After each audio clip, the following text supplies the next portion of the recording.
ವಿಪಕ್ಷ ನಾಯಕ ಆರ್ ಅಶೋಕ್ ಪುತ್ರ ಶರತ್ ಅಂಡಮಾನ್ನ ಸ್ವರಾಜ್ಯ ದ್ವೀಪದ ಸಮುದ್ರ ದಾಳದಲ್ಲಿ ಬೃಹತ್ 60x40 ಮೀಟರ್ ತ್ರಿವರ್ಣ ಧ್ವಜವನ್ನು ಅನಾವರಣಗೊಳಿಸಿ ಗಿನ್ನಿಸ್ ವಿಶ್ವ ದಾಖಲೆ ನಿರ್ಮಿಸಿದ್ದಾರೆ. ದಾಖಲೆ ನಿರ್ಮಿಸಿದ ತಂಡದಲ್ಲಿ ಇದ್ದ ಶರತ್ ಅಶೋಕ್ ಅವರನ್ನ lieutenant governor admiral DK Joshi ಅವರು ಸನ್ಮಾನಿಸಿದ್ದಾರೆ. 200 ಸ್ಕೂಬಾ ಡ್ರೈವರ್ಗಳ ಈ ಐತಿಹಾಸಿಕ ಸಾಧನೆಗೆ ಶರತ್ ಅವರಿಗೆ ಗಿನ್ನಿಸ್ ಪ್ರಮಾಣ ಪತ್ರ ಪ್ರದಾನ ಮಾಡಲಾಗಿದೆ.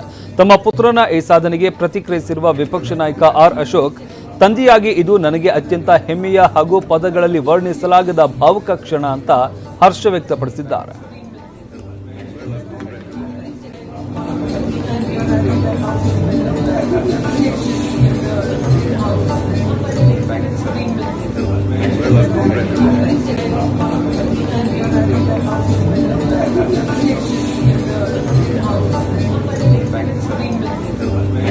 Well,